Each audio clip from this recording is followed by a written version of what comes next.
Parashat Balak, Iloula, Shel, Aora Haim Akadosh.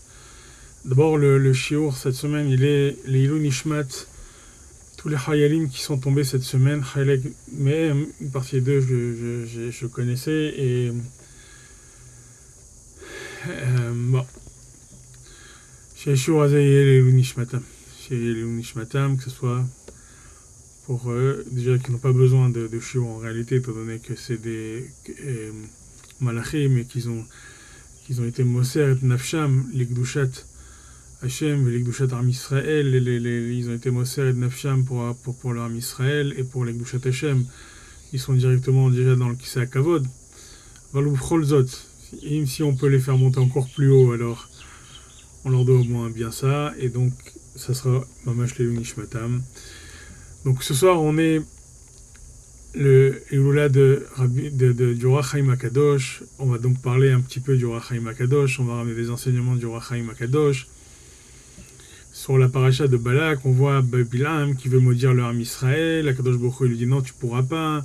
Et après il dit non, vas-y. Et puis après il va aller. Et quand il va vouloir le faire, évidemment, il va faire des brachot plutôt que des malédictions. Agave, juste une petite parenthèse, il y a des personnes peut-être qui pensent qu'on a le droit de maudire et de maudire en vain et de faire des choses comme ça et de dire des malédictions.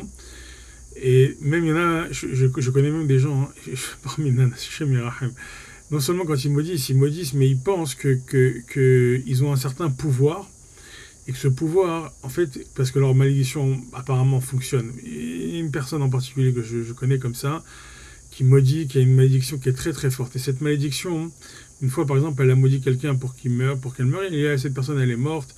Elle voulait que c'était une femme, sans arrêt elle maudit, c'est une femme qui est connue, enfin elle maudit sans arrêt. Et ces malédictions sont assez inquiétantes.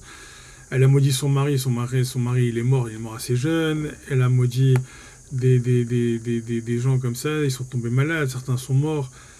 Alors il faut savoir une chose que une fois, il y a quelqu'un qui a fait ça, à l'époque du Khatam Sofer. Il est parti voir ensuite le Khatam Sofer. Parce que lui, à la différence de cette femme, par exemple, il a eu très très peur. Il a eu très très peur. Il s'est demandé si c'était à cause de lui ou pas. Pourquoi ? Parce que c'est assourd. D'abord, c'est assourd de maudire. Le Tekelel Tarmecha n'a pas le droit de maudire le Ham Israël. C'est assourd Hamour. C'est un issour. Et il y a marqué dans la Gemara, dans plusieurs endroits, que celui qui maudit, c'est la malédiction, Dieu préserve, elle a des chances de revenir sur lui. En tout cas, il a un sérieux problème. Celui qui maudit et dont la malédiction se réalise, alors il a un vrai problème. Donc une fois, il y en a eu comme ça, il avait maudit quelqu'un dans une colère et il se trouve que cette personne, quelque temps après, elle est morte. Il a eu très peur, il est parti voir le Khatam Sofer et le Khatam Sofer, il lui a dit non, il n'était pas responsable parce que ça veut pas dire que forcément la malédiction elle avait marché, on n'a pas de preuve que sa malédiction avait marché. Par contre, il a dit qu'il faut quand même faire un tikkun, il faut faire des réparations. Je vous raconte même pas le tikkun qu'il lui a donné sur 3 ans, sur toute une vie, et surtout les 3 premières années. La première année, c'était une année de jeûne, il devait s'asseoir par terre, il ne devait jamais s'asseoir sur quelque chose de dur, il devait jeûner début tous les jours, et après, ça c'est juste parce qu'il y avait un safek, que sa malédiction avait marché. Donc ça c'est juste la parenthèse pour les gens qui pensent que c'est une bonne chose de maudire et de croire qu'on a peut-être un pouvoir. C'est le seul pouvoir qu'on peut avoir dans la malédiction, c'est comme Bil'am Aracha cette semaine. Il faut savoir que Bil'am prenait sa force dans la sorcellerie et dans ce qu'on appelle les forces du mal, dans les Kochot Atuma. Et c'est toute sa force à lui, elle était que dans les Kochot Atuma, dans les démons, dans la sorcellerie, dans la saleté, et pas dans la Gdusha. Et au final, on a vu ce que ça a donné Besofoshet Davar. On a vu que l'Imrod, que dans Masechet Kiddushin, encore une autre petite parenthèse, c'était pas le sujet, mais dans Masechet Kiddushin, Kol Israël Shalek Leolam Abba, le dernier pérec de Sanhedrin, pardon. Dans le Masechet Sanhedrin, à la fin de Sanhedrin, il y a un pérec, il y a un chapitre qui s'appelle Kol Israël Shalek Leolam Abba. Tout Israël est là, Shalek Leolam Abba. Et là-bas, on parle de qui a l'Olam Abba, qui n'a pas l'Olam Abba, qui va revenir, qui va pas revenir, pour le Triat HaMetim, quand il y aura Mashiach, Vechoulé. Et on parle de rois et des idiotos, des gens qui étaient stam des gens, et des arba idiotos, et d'arba melachim. Et parmi ces rois, on parle aussi parmi cette liste de gens, on parle de Bil'am. Et là-bas, on dit, Bilam, il va pas avoir résurrection des morts. Évidemment, le Maharsha, là-bas, je vous invite à aller le voir. Je ne vais pas en parler, mais le Maharsha, il demande, qu'est-ce que ça peut nous faire que Bilam, qu'il fasse tchouva, qu'il est en Lamaba ou pas en Lamaba. C'est même pas un juif. Bilam n'était pas juif. Donc, on dit, Kol Israël et Shalek Lamaba, tout Israël, il a sa part dans le monde futur, et tu me parles de Bilam. Ma Kesher Bilam. Alors, là-bas, il raconte que même le Ben Ishraï, il dit qu'en vérité, Kadosh Baruch Hu, il voulait la tchouva de Bilam. Il voulait la tchouva de Bilam, pourquoi? Parce que Bilam, c'était le Gilgoul de Lavan. Lavan, c'était le beau-père de Yaakov. Il est venu dans plusieurs Gilgoulim, Lavan, Naval et Bilam. C'est quasiment les mêmes lettres, sauf pour Bilam. Il a fait venir 3 fois parce que Kadosh Baruch Hu, il voulait. Et le Harizal, il dit, je ne sais pas pourquoi il voulait cette tchouva. Je ne sais pas, c'est étonnant. C'est très étonnant. Il voulait qu'il fasse tchouva, mais je ne sais pas vraiment pourquoi il voulait qu'il fasse tchouva. Quel est l'intérêt pour Akadosh Baruch Hu que Bilam fasse tchouva, ou que Lavan fasse tchouva. Bekitsour. On y va. Donc il y a marqué dans les brachot, on va étudier les brachot, les jolies brachot de Lavan, malgré qu'on va voir que finalement ces brachot, elles sont pas... Mais on va commencer. Matovu, c'est les brachot connus de Matovu, Alecha Yaakov, Mishkenotecha Israël, Kinhalim Nitayu, Keganot Alenaha, Kawalim Nata Hashem, Ka'arazim, Alemaim, Mizalmaim, Midolio, Vechoulé, Vechoulé.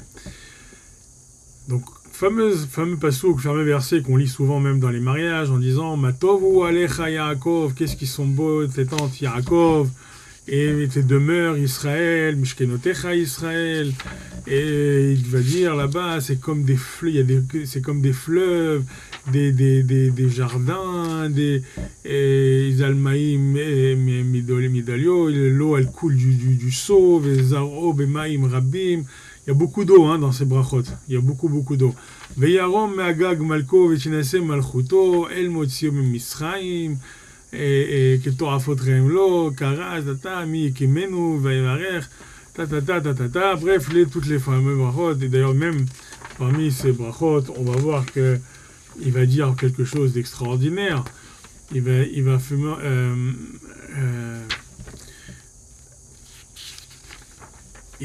dire Am Kelavi Yakum. Am Kelavi Yakum. Ouais, c'était la guerre contre l'Iran il n'y a pas longtemps. On a appelé cette guerre des grands chachmologues, des grands Baalei Tanakh qui ont dit Am Kelavi Yakum. Comme un lion il se lève. C'est très impressionnant, hein? C'est ça, Kelavi Yakum. Pas du tout. Le Zohar à Kadosh, il dit dans la paracha, et j'ai éclaté de rire en lisant ça cette semaine. Je pensais aux grands chachmologues qui appellent ça Am Kelavi Yakum. Am Kelavi Yakum, Rabotai. Aïe. Am Kelavi Yakum, il dit le Zohar. C'est que le juif, sa vie, c'est quoi sa guerre, là, le juif? C'est de se lever le matin et servir Dieu. Tous les matins. Se réveiller. Liod Gibor Kahari. Mazé Gibor, il doit être fort comme un lion. Alors c'est pas parce qu'il va faire des pompes, c'est pas parce qu'il aura un fusil de tel centimètre ou de tel millimètre ou de tel... Non. Ou parce qu'il va avoir 50 avions, 200 avions, des missiles qui valent par terre, qui descendent le parterre ou qui remontent le parterre. Ça n'a strictement aucun rapport, évidemment. Il dit le Zohar. Le juif, sa vie, c'est de maîtriser ses instincts. Gibor Kahari, c'est de se maîtriser ses instincts. L'homme fort, c'est celui qui se maîtrise. C'est celui qui arrive à maîtriser ses instincts et qui arrive à mettre tous ses instincts vers Akadosh Baruch Hu et servir Akadosh Baruch Hu en permanence. Et tout le temps dans le souci de savoir quelle mitzvah, qu'est-ce que je dois faire, comment je dois m'arranger, comment je dois m'améliorer, comment je dois me rapprocher d'Hachem, comment je dois servir Hachem. Voilà le souci de l'homme et voilà ce qu'un juif. Et toute sa vie, elle est comme ça, toute la journée étudier la Torah, et Diam Kelavi Yakum, c'est se lever pour étudier toute la journée la Torah, et ensuite, le soir, faire Kriyat Shema, dire Be'atrav Kidruhi, de donner sa neshama Kadosh Baruch Hu en gage, en disant voilà, je me remets entre tes mains Hachem, et que toute notre vie, elle est entre les mains d'Hachem. Am Kelavi Yakum, ça n'a rien à voir avec des noms héroïques, et de guerre, et de tristesse, de 70 ans de tristesse et de souffrance. Et de 2000 ans de souffrance du Ham Israël à travers des imbéciles qui prendront le pouvoir, comme il dit le Harizal, et le Erev Rav qui prendra le pouvoir en brandissant des choses et en criant en victoire sur des victoires qui ne sont en réalité que relatives par rapport à ce que Kadosh Baruch Hu a prévu. On n'en sait absolument rien de ce qui va se passer. Il y a tellement de scénarios possibles, comme c'est écrit dans la Masechet Sanhedrin, que c'est très compliqué de crier victoire tout le temps et d'être toujours... C'est vrai qu'il faut remercier Hachem, c'est vrai que c'est des cadeaux que Dieu nous fait. Badaï, que Kadosh Baruch Hu nous fait des cadeaux et qu'il nous a protégés pendant toute cette période, malgré ce qui s'est passé. Et il faut qu'on remercie Dieu, il faut qu'on dise vraiment à Kadosh Baruch Hu de tout notre cœur, tout misement les Toda, pour tous les miracles qu'il nous fait au quotidien. On revient, Matovu Alecha Yaakov Mishkenotecha Israël. Donc parmi les brachot, il dit Matovu Alecha Yaakov Mishkenotecha Israël, comme sont belles tes tantes Yaakov et tes demeures Israël. Dit le Rachaim, on est obligé de le citer vu que c'est ça Iloula. Il y a marqué Pirouche les fiches chez Israël, 4 koshé kouvrim etim la Torah, V4 chez Oskim ba yatedat quoi. Il y a 2 sortes de gens dans le Ham Israël. Vous avez les gens qui étudient, qui kouvrim etim la Torah. Ils prennent 1 heure, ils font dafayomi, 2 heures. Ils prennent un zman de leur journée et ils étudient la Torah tous les jours à un moment précis de la journée. Ils ont ce qu'on appelle kover etim la Torah. Ça, c'est ce qu'on appelle le Ohel. Ohel, c'est une tente. Une tente, c'est pas fixe. C'est quelque chose qui bouge, qui n'est pas mâche ancré dans le sol. On plante une tente, on la défait et on se déplace. C'est un peu ça, celui qui a Kover Itim la Torah. Mais il faut l'Ikvor Itim la Torah. Attention, je ne dis pas que c'est pas bien, au contraire, c'est très joli. C'est ce qu'il dit d'ailleurs Bilam dans sa bracha. Il dit qu'est-ce que c'est beau, ces tentes, ces gens qui vont étudier malgré le travail, malgré... Des fois, l'environnement, c'est les vacances, on a envie d'aller se promener, on a envie d'aller faire du vélo, d'aller, bien sûr, dans les endroits cachers et tzniut, ou tant qu'amouvan. Et donc, on va pas dans les endroits où c'est par route, c'est dégoûtant, mais on a le droit de se reposer. Mais des fois, on a envie plus que ça, alors on oublie, on a envie un peu de s'échapper, surtout dans ce zman de Tammuz et des vacances. Il faut savoir que Tammuz, c'est un zman de tchouva, mamash, c'est-à-dire que quand il y a le Chodesh Tammuz qui arrive, il faut faire attention parce que c'est le zman de tchouva. Dans les lettres de Tammuz même, on a déjà les lettres de zman tchouva, meshim, uvaim. Le zman de Tammuz, c'est le zman de la tchouva. On commence déjà à attraper la tchouva parce qu'on est la dernière ligne droite avant Rosh Hashanah et Kippour. Il faut pas l'oublier. Il y en a qui vont en vacances et qui oublient un peu tout ça. Quand dans leur valise, on oublie la Gemara, on oublie certaines choses, Chazve Shalom, on n'oublie rien du tout. Au contraire, on prend tout ça avec nous pour pouvoir nous renforcer. On a du temps devant nous, donc on peut profiter de ce temps aussi pour étudier avec les enfants, avec la famille, se réunir, parler du vrai Torah et renforcer sa Torah, et pas seulement faire du football, du vélo, du basket, du ping-pong, je sais pas, le dama, du tennis. C'est très bien, la piscine, c'est super, tout est top, mais Zman la Torah, Yekva etim la Torah, et même dans les vacances, même pendant ce Zman de Tammuz et Av, on doit absolument être renforcé dans son limoud, on doit continuer à se protéger et à étudier la Torah. Ça, c'est la partie Ohel, dit le Orachaim, et il y a une autre partie du Ham Israël qui, lui, étudie tout le temps, qui a fixé du matin au soir et qui a la chance et la force, surtout, de pouvoir étudier du matin au soir. C'est pas quelque chose de si facile. Vous savez, il y en a un, il m'a dit, il y a pas longtemps, parce que, tout le balagan qu'il y a de vouloir détruire le monde de la Torah pour faire la guerre et faire des guerres de bibliques et que la vie à court, mais que Barzel et qui pas de Barzel, l'Oderma, je sais même pas leur truc là, Choketan, Chokapik et l'Oderma. Et donc, tous ces trucs-là, ils veulent prendre le monde de la Torah, le détruire, tout ça pour faire la guerre, en pensant que c'est ça qui va changer tout le destin du Olam. Évidemment, sur un plan mathématique, même ça, c'est même pas dit. C'est comme si, vous savez, quand quelqu'un il a découvert d'1 million de shekels, s'il a 70 000 shekels qu'il va mettre, ou on va dire, il a 1 million d'euros, et il a 70 000 euros pour mettre dans le compte, il va dire, allez, je vais prendre encore 50 000 euros, ça va régler le problème. Ça va rien régler du tout, c'est sûr que ça va alléger le problème, mais ça va pas le régler le problème. Peut-être qu'il faut se poser des questions, comment c'est possible de tenir avec autant de découvertes, avec autant d'ennemis, avec si peu de gens autour, peut-être de comprendre que finalement, il y a autre chose qui tient le pays, et il y a autre chose qui tient le monde, et peut-être que c'est d'Afka cette chose qu'il faut renforcer, et pas l'autre. C'est ce qu'il dit le Rahaim. Il dit, il y a une autre partie qui s'appelle Mishkenotecha Israël. C'est quoi? C'est les gens qui étudiaient. Donc je disais ça en fait parce qu'il y a des gens, le bonhomme me disait dans la rue, il me disait, ce serait bien en fait, puisqu'ils veulent prendre des gens de la yeshiva, sortir les gens de la yeshiva et du kollel pour leur faire l'armée, alors que les gens de l'armée, ils s'assoient aussi des 9h, 10h de la journée devant leur Gemara sans bouger, qui remplacent ceux qui vont sortir de la yeshiva et qui font comme ça à l'inverse. On va voir combien de temps ils vont tenir et qui peut supporter ça. Ça a l'air très facile de parler, de dire ouais, ils font rien, ils parasitent, et c'est très facile, chauffer les bancs, verrouler. Bobo, chef, 8h, 9h d'affilée sur une Gemara. Viens, il faut essayer, il faut tenter, c'est une expérience. C'est extraordinaire. Pas chouette, c'est extraordinaire. Il n'y a pas plus beau, c'est pour ça qu'on a été créé, et c'est pour ça qu'on vit, et c'est pour ça qu'on doit se lever le matin.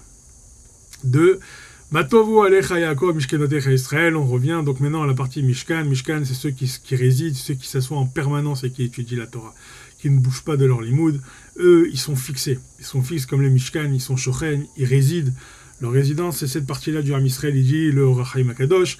Ces gens-là, ils étudient non-stop. Et voilà. Et donc, il y a deux parties dans le Ham Israël. Un qui étudie même partiellement son temps, 3 heures, 2 heures, 4 heures de limoud par jour, et d'autres qui arrivent à faire 10 heures par jour de limoud. Ça, c'est le Rachaim Akadosh. Sur le pasuk, Matovu alecha Yaakov. Parmi la bracha, il y a le Bilam, il dit Ka'arazim ale maim. En fait, Nata Hashem, Kadosh Baruch Hu, il a planté comme en parlant du Ham Israël, bien sûr, il parle toujours du peuple juif, et il dit qu'Akadosh Baruch Hu, il a planté un cèdre. Il a planté un cèdre où il y a de l'eau il y a de l'eau en dessous, il y a de l'eau qui fait monter de l'eau. Dans le Kliyakar, il ramène la Gemara dans Sanhedrin Kuf He, Amud Bet, et là-bas, il y a marqué Amrou Tova Klilat Ahya Ashiloni mi brachot shel Bil'am Arasha. Là-bas dans la Gemara, il y a marqué que Yahya Ashiloni, il avait maudit le Ham Israël, et la malédiction de Yahya, elle était mieux, elle était plus bénéfique pour le Ham Israël, elle était moins méchante en fait que la bracha elle-même de Bil'am. La bracha de Bil'am, elle était aussi une forme de klala. Elle se voulait en tout cas, sa kavana c'était une klala. Lui, le Kliyakar, il explique que à travers la bracha de Bil'am, on voit ce qu'il avait derrière la tête. Vous savez déjà, des fois les gens ils disent des choses soi-disant gentilles, mais derrière ce qu'ils disent de gentil, on comprend que derrière il y a des choses méchantes. Non, mais tu comprends, c'est pour ton bien, c'est pour ton intérêt. Évidemment, on comprend que derrière, ils ont peut-être d'autres choses derrière la tête. Ce qu'on dit, Hadbapé ve Hadbalev, Hadbalev et Hadbapé, chez les gens, ils ont des fois des choses dans le cœur qui ne sortent pas dans la bouche. C'est l'inverse. Il faut savoir qu'ici, on voit que Kadosh Baruch Hu, il fait sortir ce qu'il veut de la bouche de l'homme. Et Ma'adam Achelev ou Me'Hashem, Ma'ane Lachon, c'est Kadosh Baruch Hu qui fait sortir la parole de la bouche de l'homme. Et donc, c'est ce qui se passe avec Bil'am. Bil'am, il a des mauvaises pensées. Il veut maudire le Ham Israël. Et Dieu lui fait sortir autre chose. Alors, il dit que la bracha de Bil'am, elle est mauvaise. Elle est plus mauvaise que Yahya Ashiloni. Yahya Ashiloni, dans les brachot qu'il a fait là-bas dans Masechet, on raconte ça dans la Masechet Sanhedrin. Et on dit que c'était quoi ça, il a dit que Kadosh Baruch Hu, il frappe Israël, qu'Asher inod akane bamaim. Il dit que de la même façon que le roseau, il bouge dans l'eau. Ça veut dire quoi? Ça veut dire quand on frappe quelqu'un, des fois il va bouger par le cou, et il dit qu'il le fasse bouger comme on fait bouger les roseaux dans l'eau. Le roseau, celui qui connaît, il voit que le roseau en général dans l'eau, il bouge. Alors il dit Makane eno omed ki im bemakom maim vegiz'o mahlif veshorashav merubin. Alors là-bas il y a marqué dans la Gemara qu'en vérité le roseau, en vérité, il est beaucoup dans l'eau et qu'il a beaucoup de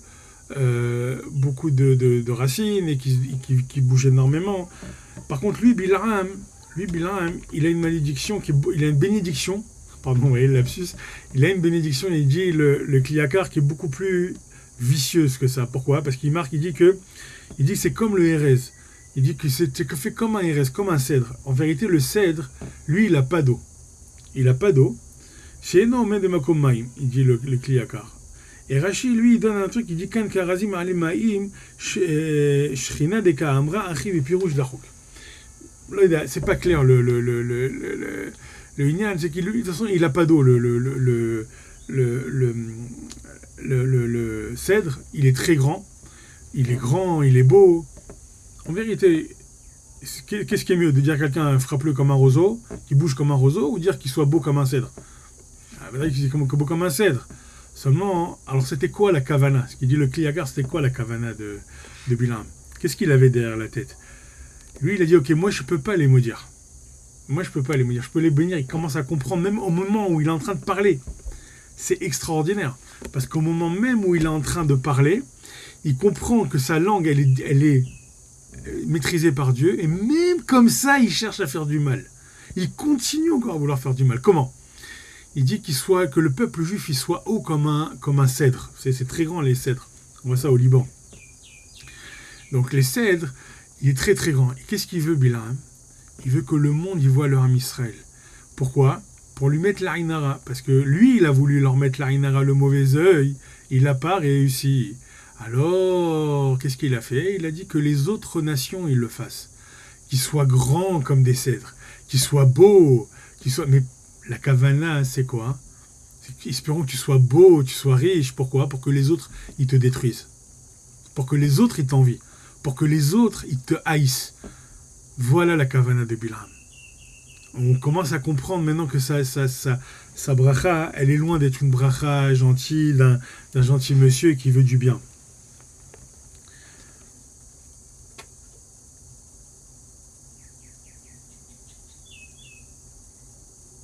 Qu'est-ce qu'il fait à Kadosh Baruch Hu? Il dit Ka'arazim alemaim. Il lui fait sortir de sa bouche que le cèdre, il va sortir plein d'eau. Vous savez pourquoi? Parce que l'eau, ça protège de l'Aïnara. Il y en a qui mettent des khamsa, il y en a qui font des trucs. Voilà, je vous donne un secret. L'eau, ça protège de l'Aïnara.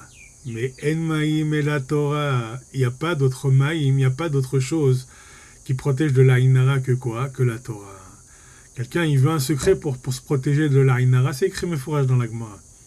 On peut faire des tas de galipettes, des tas de sauts, d'aller dans tous les sens, aller voir tous les babas et les babos et les machins, ce que vous voulez. D'accord, c'est possible, prendre des brachot, c'est toujours bien de prendre des brachot. Aval, la meilleure ségoula pour se protéger, il dit à Kadosh Baruch Hu, Ka'arazim alemaim. Vous pouvez être un arazim, vous pouvez être un cèdre, que tout le monde va voir.